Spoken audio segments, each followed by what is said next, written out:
Now we talk about all of these. I get going through here, Skype, online collaboration tools, Microsoft, Google Meet, like we get talk about the Zoom, the Flipgrid, the Google Docs that we get demonstrated. These are the tools that we can use. We can facilitate communication among students, regardless of their physical location. Of course, we get proof that to you. Jackson is way at different place and way in the US, and we are working together on the same project using Google Docs. We can do the same for Google Meet. We can do the same for they have different functionality, but depend on what aspect we want to use it for. So the next thing is kind of we'll talk about the strategy, right? Employing the strategies, you have to employ specific strategy to be able to ensure technology become a powerful tools, enhancing the teaching and learning process and contributing to more effective educational outcome. Because that is the bottom line. All of the technology we try to include in our classroom, into our lesson, into our instruction is to improve the outcomes of our learning process or processes, right? So we're going to look at effective. We got to align our technology with our learning objectives. Now, if any technology that you use does not align with your learning goal, with your educational goal, then there's no need to use that technology. If it does not, enhance or reinforce the learning process or make students understand the content, then there's no need. So that's why the strategy, effective strategy is what align it to the learning goal or objectives. Make sure it enhances the learning process, right?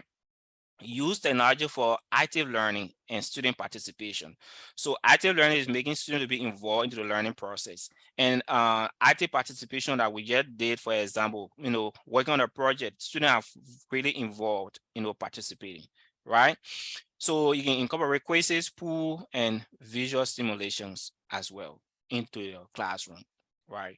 So those are some of the effective ways we can be able to strategies that we can use. So what are some of the best practices? Establish clear guidelines for technology use in your classroom. You don't just want to use technology because you want to use it. Let the student know the reason why you are introducing the technology in the classroom.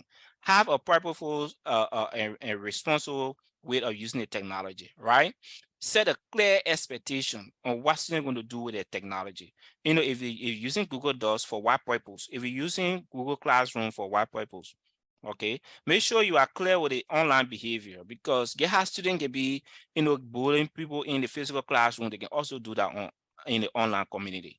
So if some of your content are provided online, make sure that you have the digital etiquette to help create a focused and respectful learning environment, right? So that will be able to prevent, distractions and promote effective technology integration. Regularly evaluate and update technology, right? So you got to continually assess the kind of technology using so that it be able to align with with the learning goal, so that it be essential to the outcome, right? So you got to regularly review how well different tools and approaches align with educational objectives. So if you try this other technology this first time in your class, it didn't work well, look out there and see which one can be able to work well for you, okay? So because there are multiple options there, right?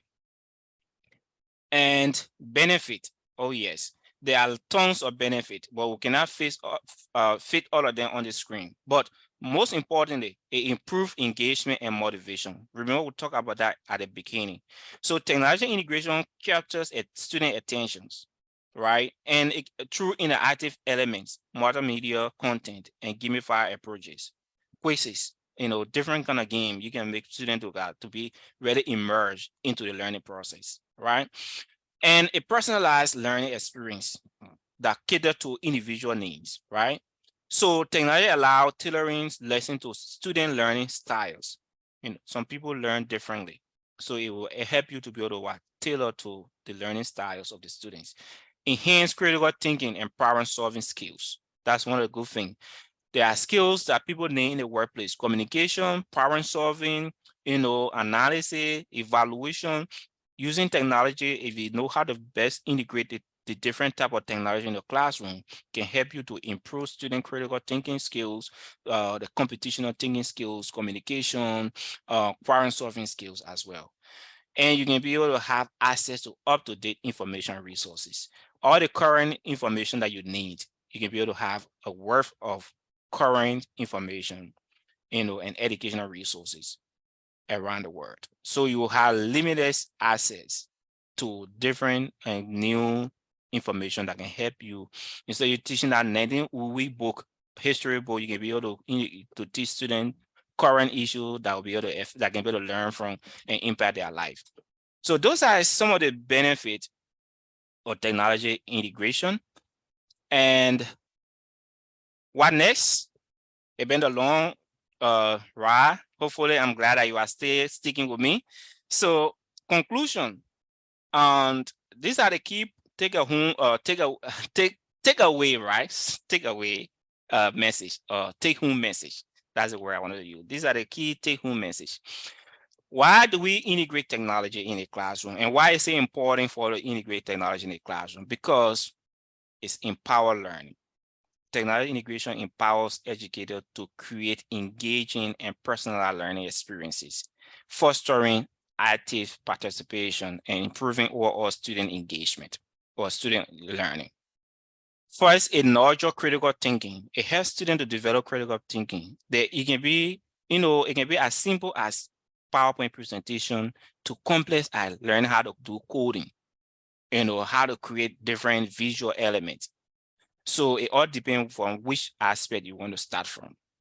But by encouraging critical thinking, problem solving, and collaboration, technology integration equips students with essential skills for success, right? For success in the digital age and beyond. So if you want student success and you want for students to want to be able to triumph or to strive in the current world we live in, then you have to have you need to nurture critical thinking through technology integration in your classroom or in whatever capacity that you see fit. Then it also helps with adapting and thriving. So when embracing technology integration as an ongoing process allow educators to adapt, innovate, and continuously enhance their teaching methods. So there are a lot of different teaching methods that you can use. So it can help for you to improve your teaching methods and ensuring students receive a relevant and dynamic education. So an education that is just very conducive and inclusive and rewarding, and that they can be able to apply. I have come to learn that any knowledge that you learn that is not applicable, it may not be applicable immediately, but if it's not applicable at all, then there's no need to learn that knowledge. It's gonna be a waste of time. So, which means if you integrating technology in the classroom, it should be technology that students will be able to use in a real world setting, right? So for Google Docs, people use it in advanced work area. For maybe Microsoft Team, some students don't even know about how to use Microsoft Team or even how to create their own account. It could be as simple as teaching students how to do that. And you never know how happy or how rewarding that will be in the near future, right? So it's not about having these virtual reality tools or these AI tools or maybe having a whole big lab of different robot, and other stuff like that. It's as simple as teaching students how to use PowerPoint. It's as simple as teaching students how to create Word document. It's as simple as teaching students how to create Access or Excel, spreadsheet. And to being as complex as teaching students how to create or how to do coding, as complex as teaching students how to be able to edit videos and other stuff like that. So these are way we can be able to way that we're able to integrate. These are the reasons why it's important to integrate technology in the classroom. And those are some of the ways, strategies that we can use and some of the benefit we can get from using technology in the classroom. Okay, so the next thing is question and answer time. So a recap quickly, understanding education technology or technology integration in the classroom. That's what we talk about first. And we also discuss the types of different technology tools that can be able to use in the classroom. We'll talk about Google Classroom, we'll talk about Canvas, we'll talk about Google Docs, different apps that we talk about, Kahoot, Mentimeter, and Flipgrid and other stuff. We talk about that. And we'll talk about strategies. What are some effective strategies? We're talking about align your educational objective with the technology that you would decide to use, that you would choose. And with key benefit, we'll talk about improved critical thinking, and we'll also talk about enhancing the educational outcome of the students. And so those are some of the key benefits that we talk about. So it's been a little long time, a long hours to keep you here, and thank God that you are still sticking with me. So I'm going to pause for now. And this is a surprise. We're having actually a 6 questions review that we'll use Kahoot for. So get ready for that. After question and answer time, please don't leave. We'll have a Kahoot game that we're going to play to be able to evaluate our what we learned so far from the lesson. I wanted to keep that as a secret so that you can be so serious about this whole thing, so you can know that learning can also be fun. And when you learn, when you are learning in a fun way, and still maximizing the skills, to learn, that can be more rewarding. So thank you very much, and question and answer time. Yeah, so many thanks to our presenter for today, Jeremiah. And then I think it's time for the Q&A.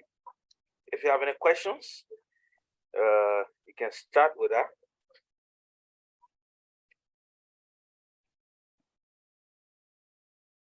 Okay, so maybe why others are thinking or putting that. Yeah, okay. Yeah, you can go ahead. Yeah, thank you. Thank you so much, Jeremiah. Like so many thought education for me tonight. And I'm always asking these questions when it comes to if technology and integration into education, and especially I love to be contextual. I'm from Liberia and I work with the Ministry of Education. I'm part of the education system. And this integration, how can we make them to work in rural communities that we have? Can it work in rural community in the absence of active internet? That's my first question. And the next one is if it's not possible, what ideas or strategies you have to share with us to making these things and start working into rural community in our educational sector? All right, strategy. All right, thank you, Salas. Okay, I will get to it one at a time. So, that is a very great question, and I don't know if I have a direct answer to your question. Sorry to say that, but what I would say is this: I watched one YouTube video which served as inspiration for me. Excuse me. This guy is from one of the Asian country. I don't know whatever China or Nepal or whatever area, but he have access to a laptop as a teacher, and he was teaching. Sorry to answer the question as in the story form or maybe something. But the idea, you'll get the idea at the end of the day. He was teaching. He was teaching, I think, math. And he was teaching computer science or computer in a classroom. This guy, I watched this video. This guy drew the computer. I'm not talking about on whiteboard, on a chalkboard like we have in Liberia that I may be aware of. Most of our schools have chalkboard. Drew the whole desktop computer on the board. And he had all the keypad, everything drawn. Right? And he made the students to look at the picture and try to draw it by themselves. They didn't have no computer. So the idea is, even though they didn't have computer, but this guy was not looking at today. He was looking at the next day, the following day, the next month, the next year, the next decade. What will happen to the children if they don't know anything about even the computer that they hear people talking about? So he drew that, and the students tried to learn it, even though they didn't have physical computer, but they knew where the keypad is on the laptop. They knew what is a desktop, what is a screen, the screen, the monitor, the other one, the keypad, and everything. Even before they can have access to real physical computer or laptop. So in order to answer the question, I know I left Liberia for a little while, but I'm still familiar with some of the things. I know internet and electricity is a key challenge to our education system, or even to our when it kind of provides some basic social services to our people. But one thing we can do is we cannot leave the challenges. We need to try to outlive the challenges, which is trying to be innovative. So it cannot be way in a rural area. Maybe it can be like in Banga.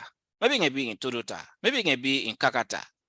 I know, even though things are very tough, but there are some students say that go to classes with a little, smartphone, and they have access to internet, right? So we can use some of these common technology like PowerPoint, right, or Microsoft Word,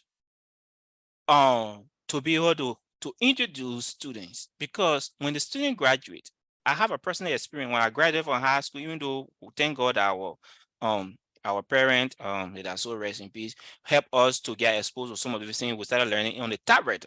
We started learning on the tablet even before getting to use computer. But when I Yeah. graduated, when NEC were giving hiring people to work for net, one of the criteria was you know how to use computer. And I'm telling you, a lot of the students, a lot of my friends that we went for that interview, someone was standing at the door. When I came outside, I can see remote like yesterday, they were telling me, Jerba, teach me how to use a computer. I said, you're right at the door. You're about to enter. How will I teach you how to use computer? Because the only thing was open the computer and type one or two, open Word document, type one or two sentences and save it on the desktop. There's somebody want me to teach them who are not seeing computer in their entire life, to teach them right at the door before they enter in the test hall. And a lot of our friends were denied because of that. You see? So what I'm saying is there will all be challenges. But if we can try our possible best to introduce the children so that they can they can have the same experience as some of us had or other people had, it will be a very good thing inside us. And some of the strategy would be maybe talking to the leadership, like let's say for Buffet or Simarin or EJ Yancey. Let's say let's have one projector and one laptop. That's all we need for now. We don't need the internet. We don't need this one. Because with a projector, with one projector, you can be able to prepare your PowerPoint and take it to the classroom, right? And if you have electricity, then you can be able to project. Now, if you don't have electricity, we can also use this online for students who have access to internet. They can be able to we can use some of the Google Classroom, like we're talking about the free app, and create some content so that instead of, especially someone who in the 10th grade, 11th grade, 12th grade, I mean, that can be for real. Most of those students, they may have at least a kind of phone or smartphone, right? Not really in the rural area, not way in the village, but at least in the little urban rural area. So you can say, okay, I have my Google Classroom. This is how this whole thing works. So we have an assignment, and as we lecture in a class, you have to submit your assignment online. You can have access. You can have access to this app through your phone. So when you have access to smartphone, you got internet. You instead of using your little megabyte, your data. You can use it to be able to do XYZ. So those are some of the strategy, and most of it has to do with like just being innovative and find means to be able to let the student not to suffer all of the consequences because we don't have all of these, but being innovative to be able to expose students to some kind of form of technology in the classroom. It can start a little and it can be able to expand in the future. I know I was rambling some point, but I hope I was able to address some of your concerns. Yeah. Thank you so much. Yeah. Thank you so much. That that made a lot of sense, and those are things we can do, especially in the schools where you just spoke of trying to have at least a projector. There are a lot of students who graduate from the 9th grade from, especially like in Bond County. You graduate from the rural areas. I graduated from SS Collins in Same in the 9th grade. When I came to Buffet, I've never seen anything called computer, even the first television. I've never seen that. So at that time, 2006, 7, they were trying to establish a computer class in Buffet there, but we would just enter and stand and see it, just to see it. We didn't touch it. At that time, they had a white big computers in the lab in the there. So Right. until we graduated from high school, we didn't have any access to computer. We went to the RTDI.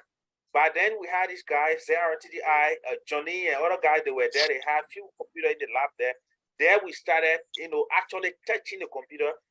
Johnny, the Peace Corps volunteers started teaching us how to draw on the computer and stuff.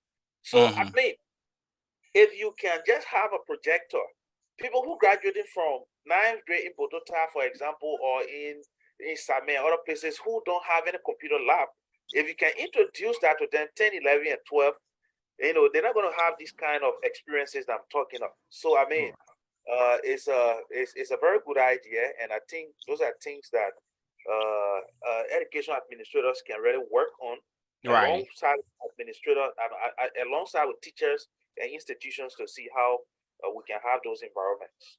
Yeah, thank you. Yeah, that's right. That's true. I couldn't say more than what you just said. Yeah.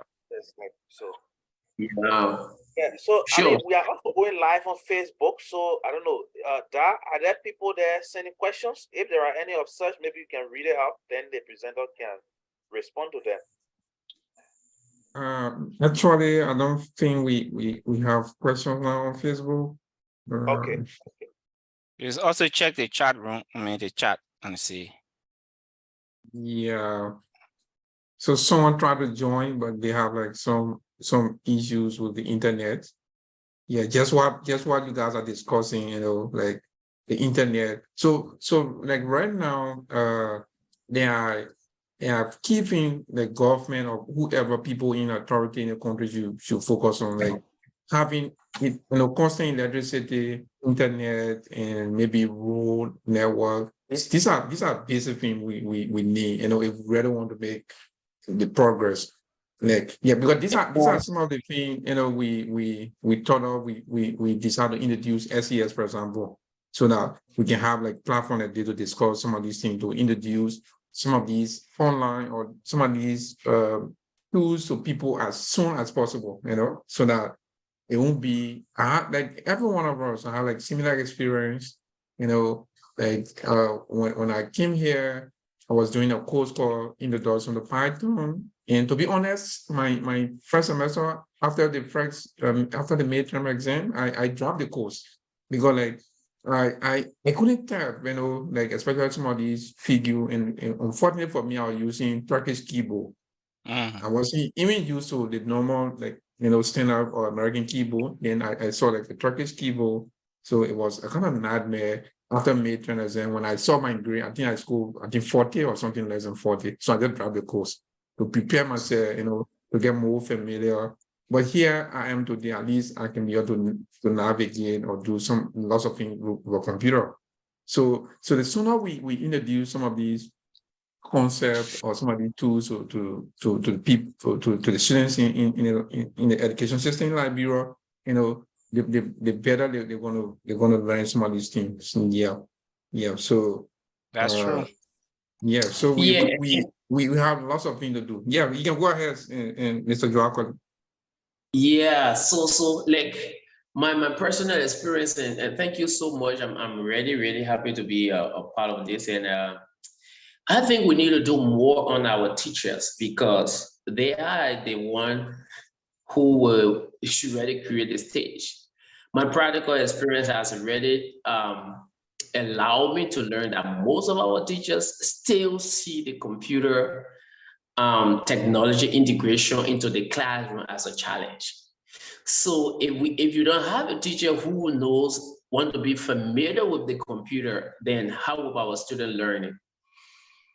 We graduated even students from university who still don't know how, they're not flexible with internet.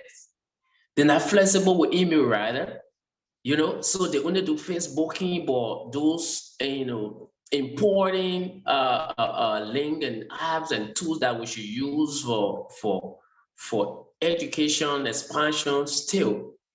So I already been thinking, and we hope that some of our education institutions like the RTIs, and our teacher colleges, we need to have a real in-depth Yeah, you course have on just said it. education integration.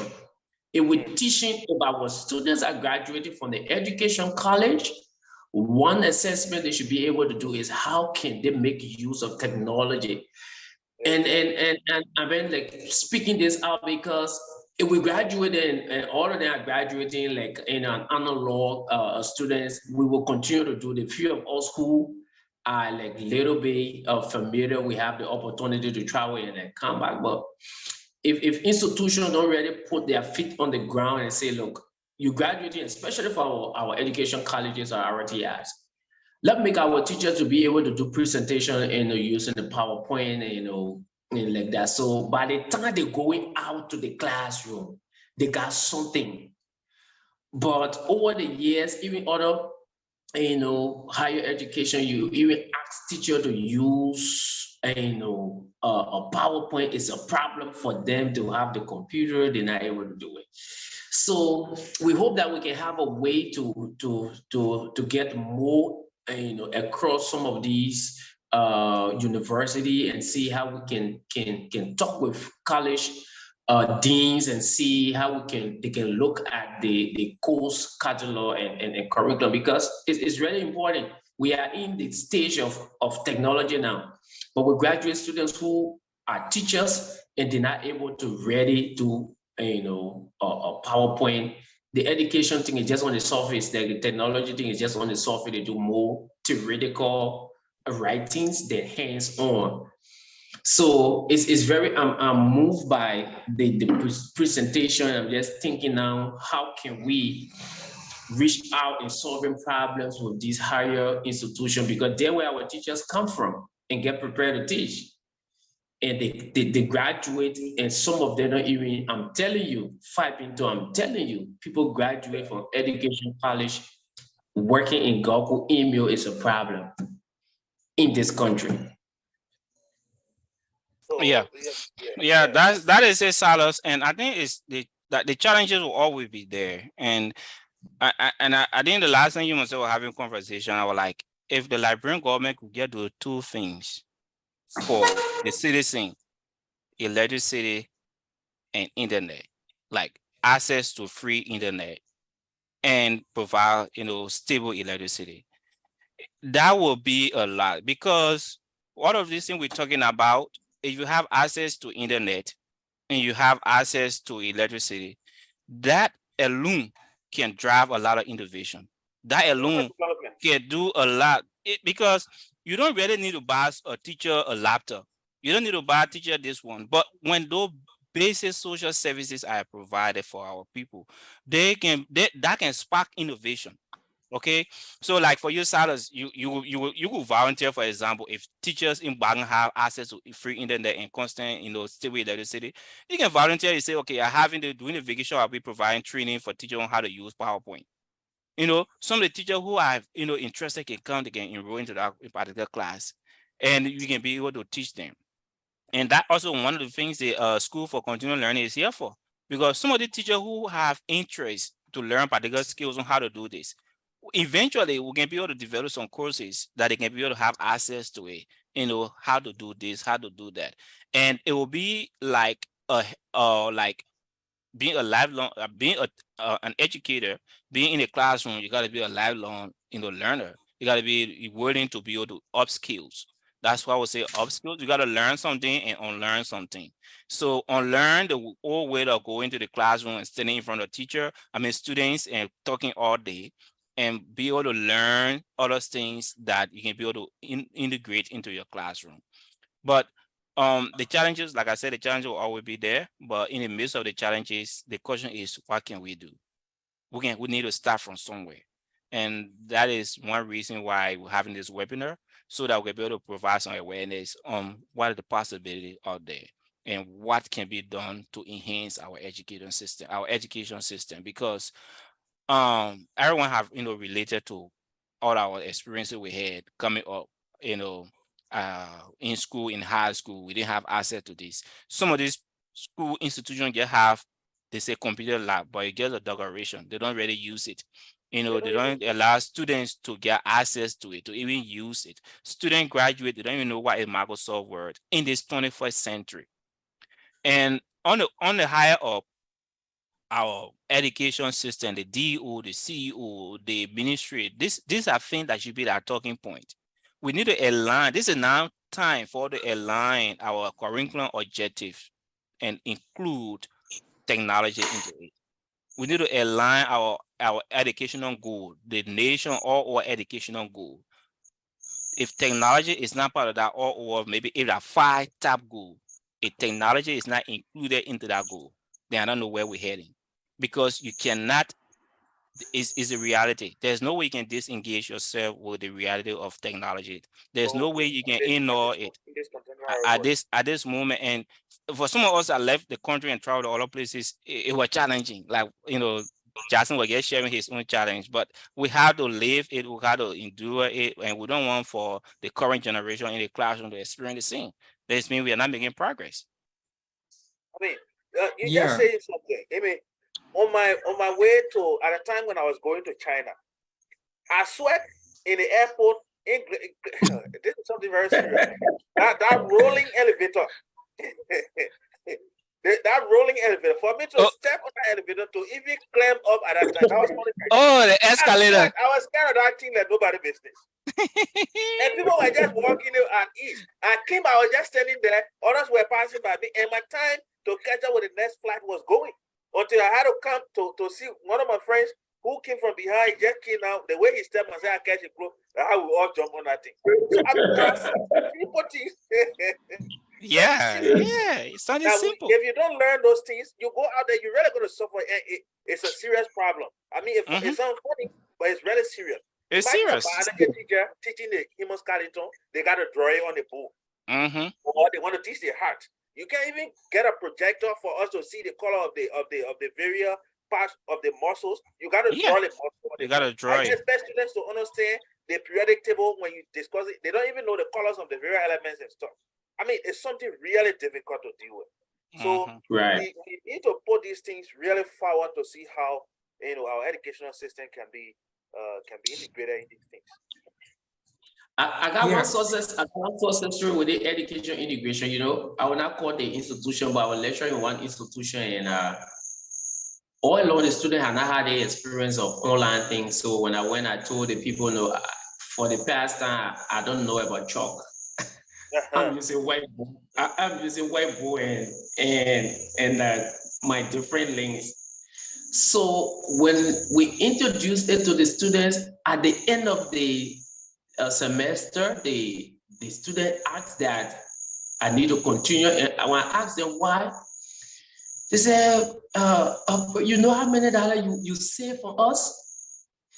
Because colleagues who are teaching the art student every assignment, they have to go print it. The photo they pay almost like a 500, 600. Imagine that. Now, a class that just created a Google Classroom and they just drop your assignment there with the $200 megabyte. So like they pull up to the dean and say, look, we want the man to continue teaching us. So that was good. Like, they said, you know how many dollars you save for us? Yeah. On our session, we spent almost $2,000 photocopying, and people just writing in it and print out and so if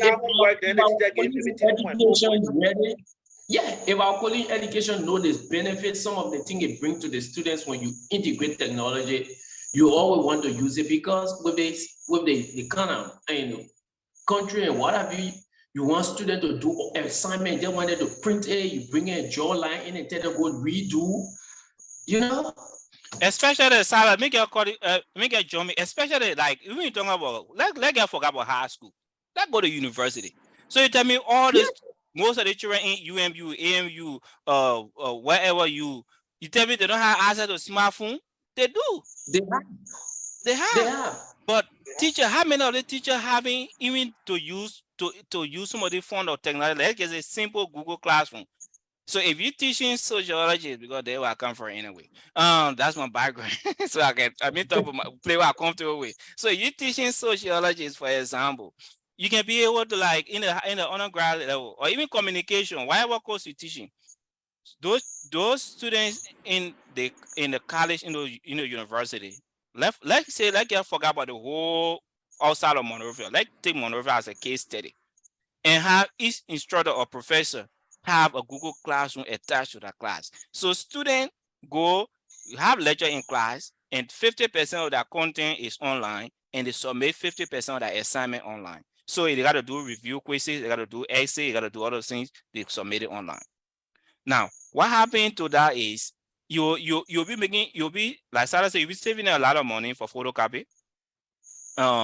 And if you can get a copy of an ebook for the student instead of them looking for a book, you can have access, like we're talking about, you can have access to current book in our area that you can be able to buy for like at least $30 at most, or even less than that.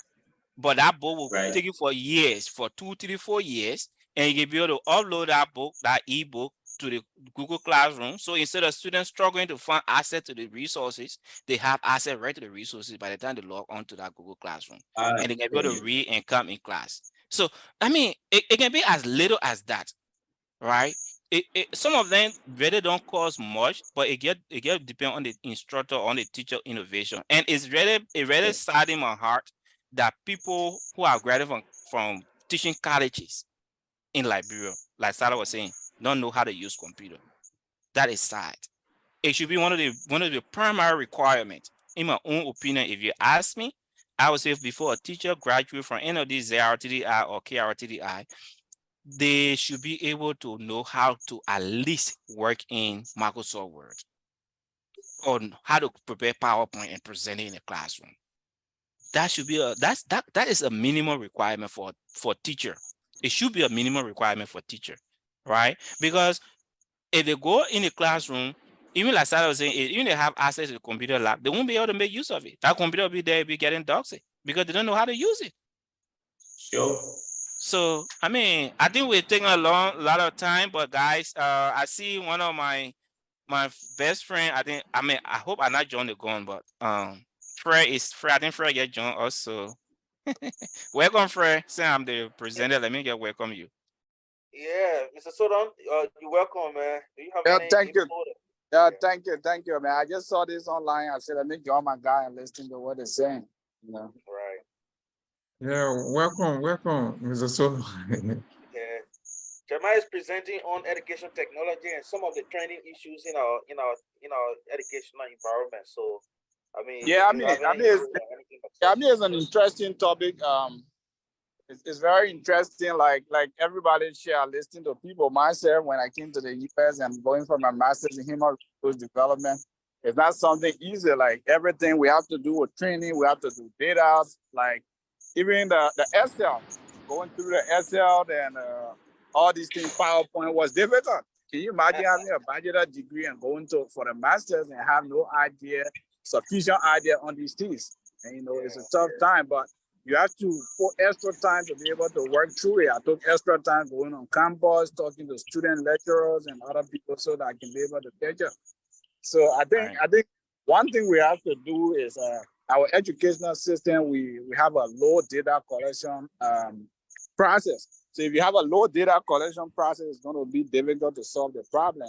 So I go around, I work in human resources. We collect a lot of data from different employees, from different backgrounds, and see what the capacity of the people, what the resources they need. So there's nobody can teach above their capacity. No? So the teachers in Liberia, once they're not educated, they're not computer literate, they have no access to the technology. Definitely everybody graduating will be the same way. They cannot teach people what they don't know. So you have to know where the students are, who are the students. Like Jeremiah said, if somebody is coming from business college or somebody is coming from the I department, there are different things that you have to know. There are different software, different technology important to every department in the Western world. So the people exactly have to know what to do and how to go about doing that. Other than that, we will have people graduating and will not know anything because we don't expect the instructor to teach about their capacity. So we have to do survey to know what we need, where we're heading, and how can we use it? It's one thing to teach it, and where can you use it is the next problem. Even if you have the capacity, Jeremiah, you go to some places in Bonka, some places in Lofa, you will not be able to use the technology there because the idea is not conducive. The environment cannot accept what you already have. So the problem that we have to build up the infrastructure, we have to catch all these things. And one thing I learned from employee relation is that when you hire people with more confidence, like you're gonna pay them more money. So you don't expect to bring people with more technology idea, people with more expertise, and you think our government going to pay them a very low wage, and you think they're going to be able to use that expertise to teach other people. People are going to work for what you pay them. If you pay the person 200, they're actually going to teach a student what 200 quality is. If you pay them 1,000, they're going to teach them what 1,000 is. There's nobody should work for what they don't deserve. So when you pay the people more, so our government needs to restructure the paying system both in the rural and urban areas, and we can work. So we need to collect the data and know where we're going to teach, how we're going to use this infrastructure. Other than that, we will go in the West, we learn it, we come back, and we still have to go back. There are a lot of people I know in the University of Liberia who have their teaching at the University of Liberia, but they cannot use these technology ideas. They cannot use these tools because the university does not have the infrastructure or does not have the internet connectivity or the electricity to allow them to learn actually what they know. So it's gonna be difficult. Yeah. We are all. I mean, Fred, you are right. We all like brainstorming, talking about the same thing, different perspectives. But I think, yeah, the bottom line is finding the infrastructure, and contextualizing our own what we mean about technology in Liberia. When we say technology, what we mean, because every nation has tried to contextualize the meaning of technology. There's a general meaning of it, but which one work? Like you were saying, you are speaking from the very uh institution standpoint, but even as a nation, we need to know what are those technologies that we need to integrate in our own education system that can be a help to our students upon graduation and before even going to the global world or even extending to the international area. So yeah, I mean, infrastructure is key. There's no way we can emphasize that, but it's a battle line. Yeah, I just want to jump in quickly, especially to Mr. Joaquali. I guess you are one of the officials in education, especially in Bon County. So Jeremiah is one of those I'll be joining us very soon at SCS. In currently we intend to introduce a course called education technology, similar to what he has been presenting on.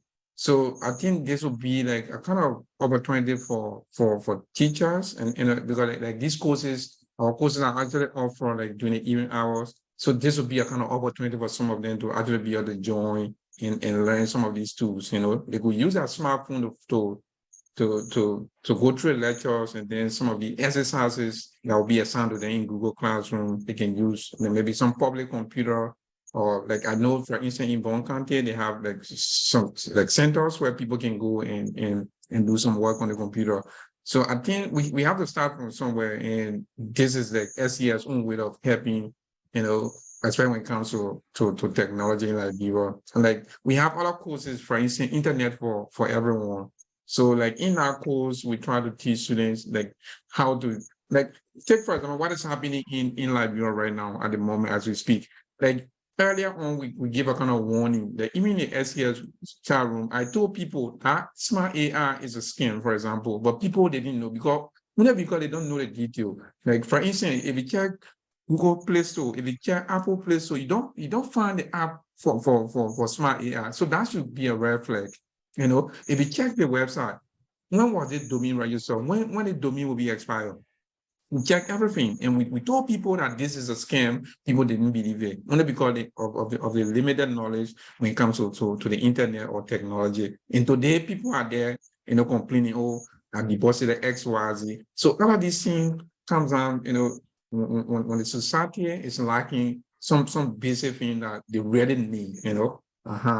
So the best thing we can do is, like use limited resources or whatever we can be able to do as humanly possible to be able to help the society. And especially like people in position like government officials, People you ready, like Ministry of Education, these are basic things that you be focused on. Like Fred was saying, like you don't have like data. Like for instance, you want to do a research about like bureau, you check any of the ministry, you have to find like published articles on the internet that you can be able to use. Yeah, so basically, as we are saying, these are things we should all be, because if we not have some of these experiences, we can already come together and do something to help the younger generation. I think the problem will just be a kind of something more never ending. Uh-huh. Yeah. So yeah, just as you said, I think for me, I've been I'm ready. I already been pushing that and making sure that we have it. Just that at our own level, we have to go through too many writings, approval, and so forth. But the internet integration, I've like we started hands-on thing, and what we're going to do is to encourage a lot of people and see how they can form a part of it.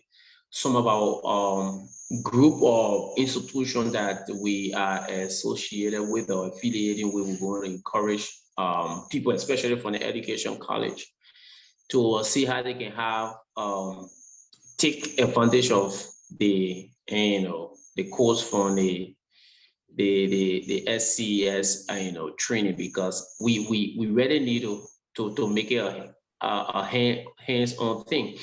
A reason I've been talking with the some of the mobile teacher training institution, and I personally I met with Lacoste and I asked them, what you doing about technology in your curriculum? They say, oh yeah, it's good, and they'll say, yeah, we need to see how we can work around. Previously, I think yeah, Jeremiah been helpful in some of the way we try to do it. Some institution that we will say, look, what can you do? So from the onset, he been like giving a lot of support and making me as a person to be motivated and following the technology and the hands-on things. So many times I have courses at some of the university, and I will say, look, we have our guest lecturer. Who is that? He made himself available to making them to see the other part of having internet integration. So like you said, we're going to continue on our efforts as someone who said in policy seed, and we have talked a lot, but right now we're going to be doing more action. That's why I chose to be part of this webinar tonight, so that we learn and share the experiences. We're going to be like in communication with all of you and say, yeah, we got a few students, we'll talk to them about this institution. Look, can we start, even if it costs us to say, like, we have the internet, we'll get it, we'll have a screen and come and see how we can start up, and you guys,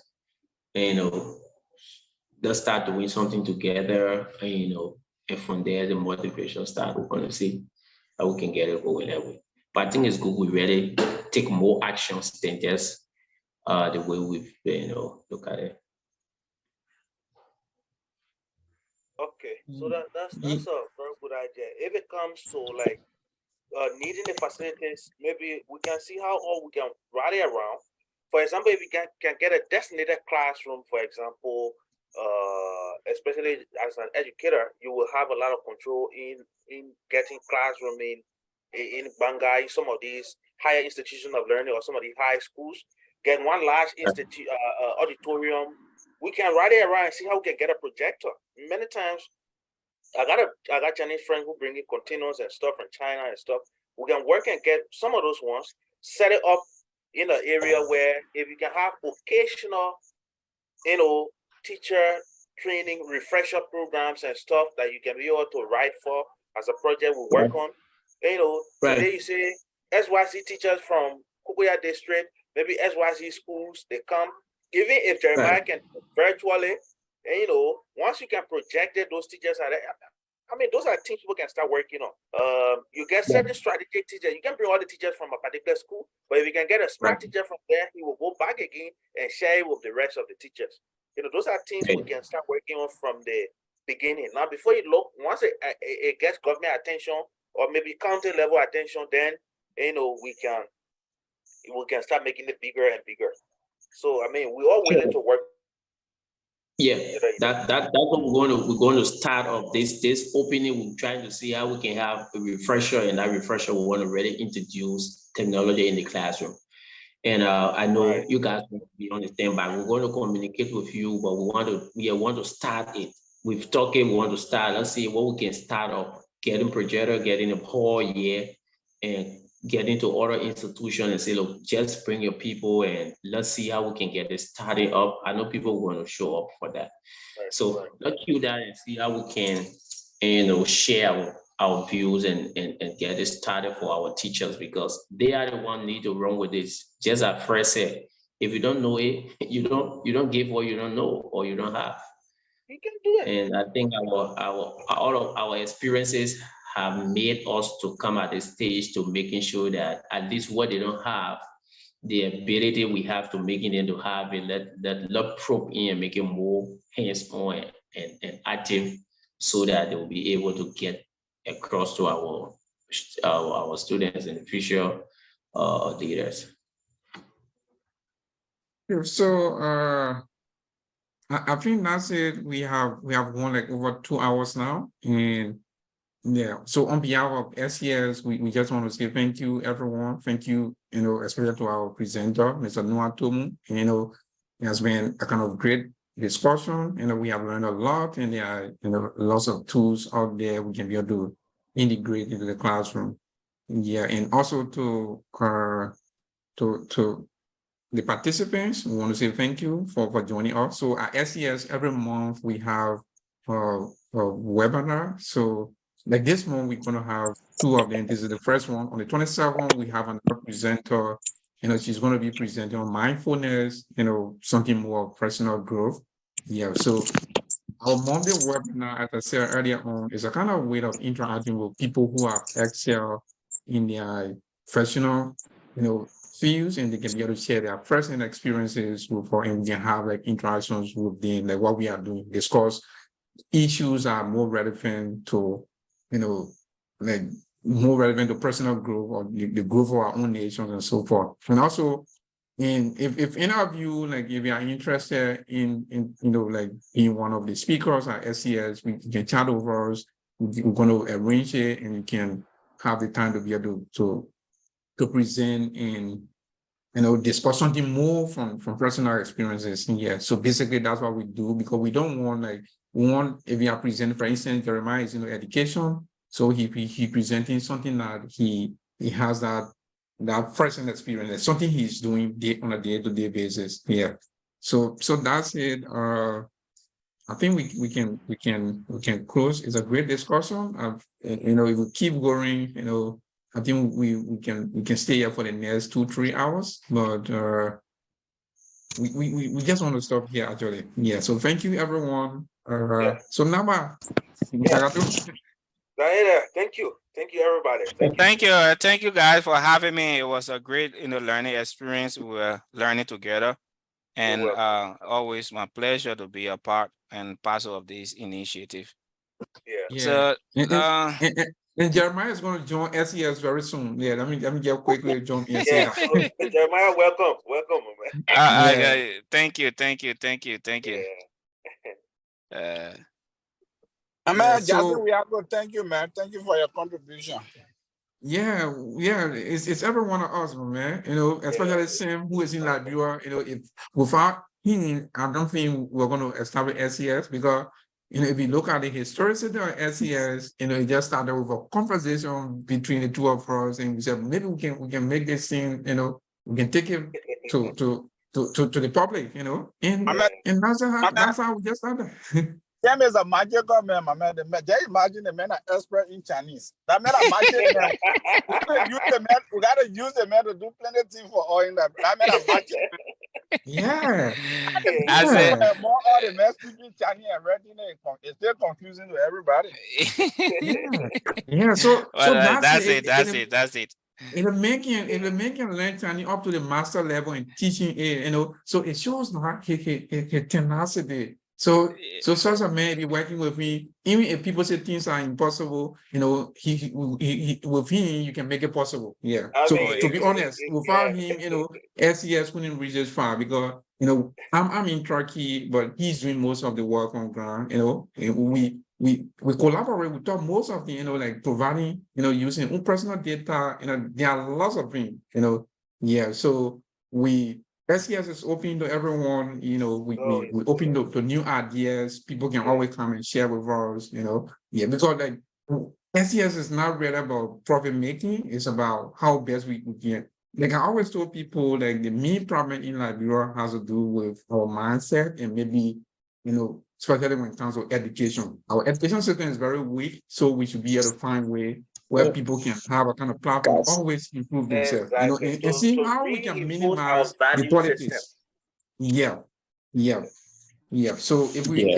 Same thing here. if we just put together, we can change the country. You know, it's going to take us some time or efforts, but it's not impossible. For me, like from a story point, it's an obstacle is a way. What stands in the way becomes a Yeah. way.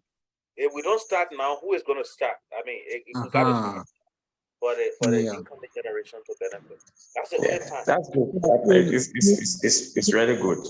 Thank you Yeah. guys. If And you, if I you have make to a fine, go you because clean your I'm farm gonna. road, who gonna do it for you? Who will do it for you? Mhm. That one is That's right, Jenny. Yeah, yeah. That's it. Yeah, and Jenna is one of our students. Actually, she was one of those who started and completed the first term, and you Yeah. yeah, know, very so much. Oh. yeah, Yeah, that's how we go. yeah, long Yeah, time. thank you very much. Oh. I highly appreciate that. Enjoy the webinar tonight. The Yeah. only challenge I get 100% people have to work on is the internet and the current system. Actually, we get set by no electricity and the internet service is very, very, very, very poor. All of the lectures are going to, and I even accessing the vision, just listening to the audio because my screen will just be reading off and on. It will go off, it come out, recording in progress. I'm only listening. Yeah. I see you've been going on and off, on and off. You So know, work was those are the it. challenges we face Yeah, with Yes, like for example, I was doing some research on the internet providers in like well, like Lone Star Circle. If you check the reason why like you have some of these problem with internet, like most if you check like most of the Yeah, equipment they are using, like some of them are not so they are not up to standard, right? And government is not trying to investigate some of these things. Like people who are already there to put pressure on these GSM or internet service providers so they can be able to use something like state-of-the-art technology to improve. You know, we are now using 5G and so forth. Maybe someone said, you know, and using like old technology. So how do you expect to have a kind of better internet service? You know, like the bandwidth, you have, you know, something more congested. So you have like so many people using and some of these data they say they're providing, they are not real. They are like pseudo data. They may tell you, oh, you have 1,000 megabytes, but in reality, it may not be 1,000 megabytes. But who really there to be able to check some of these facilities? You know, yeah. So government should play a kind of key role. You know, and be able to encourage other people to come in because if Second or Lone Star or Orange, whatever, once they know there's like no competition, others, you know, internet providers are not coming to the country, they can do whatever they want to do. You know, they control the market. All right, so that's it. All right, Thank you guys, so much. we call this a day, right? So thank you guys again for having me here, and Okay. it was nice Yeah. adding with you guys, and I'm happy to hear from Jenny that she learned a lot from the webinar. So that's me a lot to me. For me, that's Okay. the essence of the communication today, so that we can be able to learn from this Thank you. communication. Thank you. All right. Yeah, thank you so much. So that's it. We call this a good night from my end.